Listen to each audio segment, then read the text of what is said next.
know that once all prices recover, government will plan as if that, the dollar inflow will be permanent, and we start spending again by having a high exchange rate. So what am I saying? That's of the dollar, the exchange rate devaluation it forces on you can be exploited to plan long term to grow your economy.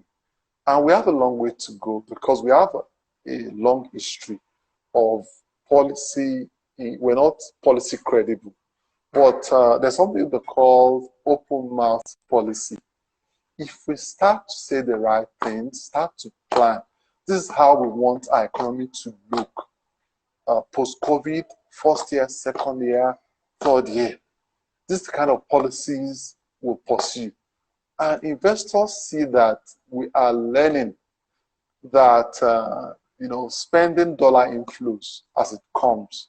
The best time to intervene and manipulate your currency is when you have a lot of inflows. But we never do that.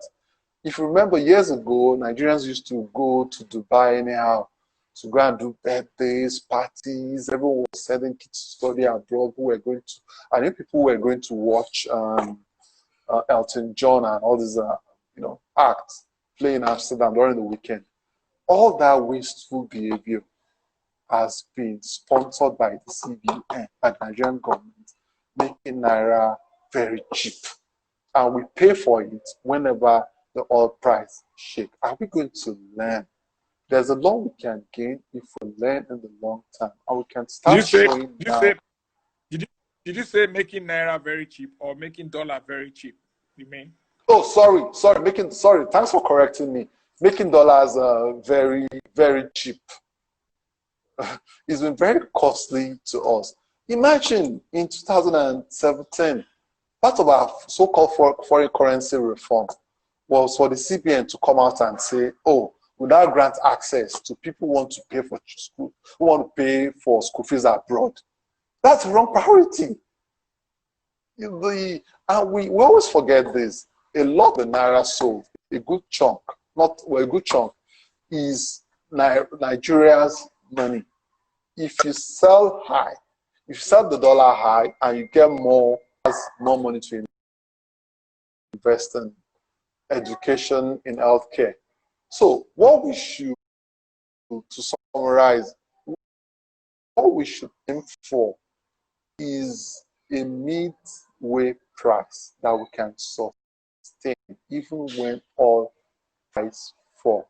There will be the difficulty of adjustment. But once we adjust, economic actors take decisions based on it, both internal actors and external actors. What does this new dollar price mean for my company? What does it mean for my customers? What can they afford to buy at this rate? People with positions, new people will see opportunities to make things in the Nigerian economy. But you have to be credible that you will keep managing the currency in a sustainable way. So there's a lot of opportunity to take advantage, so to speak, of the situation we are in now and make the best of it, both in the short term and in the long term. But sorry, with the sort of things that the minister is saying, oh, we don't want to do IMF program, we'll not learn our lessons. We'll not learn our lessons. We need to do a fundamental re-engineering of the way we run policy in Nigeria, of our priorities.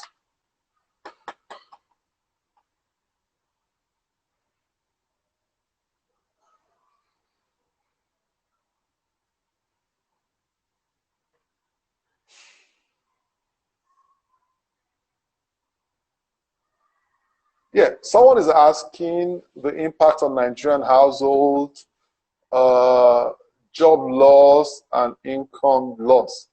Unfortunately, those are things you prepare for before they come. Not if you're planning to protect your household from fire, you do so by the kind of windows you buy, how you design certain things in the house, how you have things to the fire, things you used to you spray on fire, and so on and so forth. When the fire comes, if you don't plan, it's quite difficult. So bones will be broken in the economy, both at the level of households and at the level of the firm. There are no questions around that. It's how we'll learn from it in the next 3-6 months that will, will lessen the pain.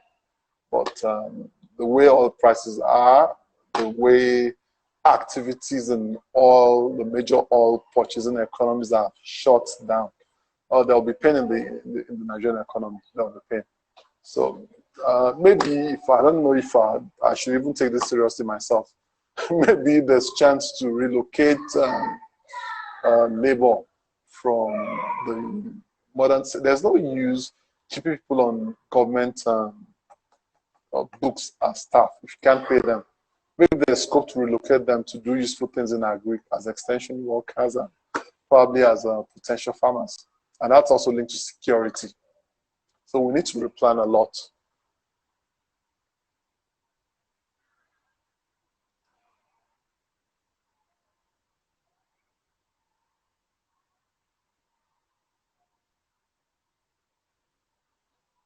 Hello, Mr. Fagade. Any other question?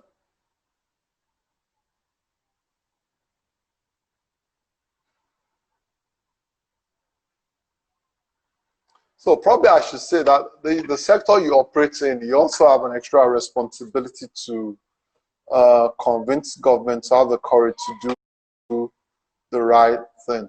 And let's even look at the communications Nigeria is in on COVID. We're in the area of risk management communication, behavioral communications, and it's part of the thing we'll need to do better if we want to use that 3.6 billion IFM money very well. I can't see a central message. I can't see messages based on studying audiences and targets and the kind of risky behaviors or beliefs they have. I could see, Nollywood actors telling us the quite obvious, COVID is here, it's real, be careful. Preaching to converted and taking things to CNN. I start addressing what people are doing in Kano, Katsina, Abakaliki. How are such messages affecting what people do in Isaleko? And you put these messages on CNN. So there's a lot we need to do things with more rigor and just more seriousness. Where we are, we can't afford Nigerian standards at all.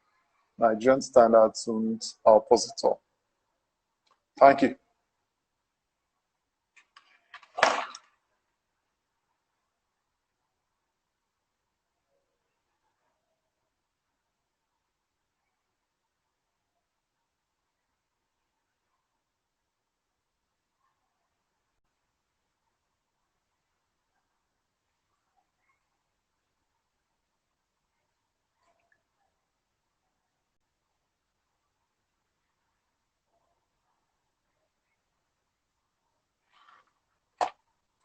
Hello, are you there?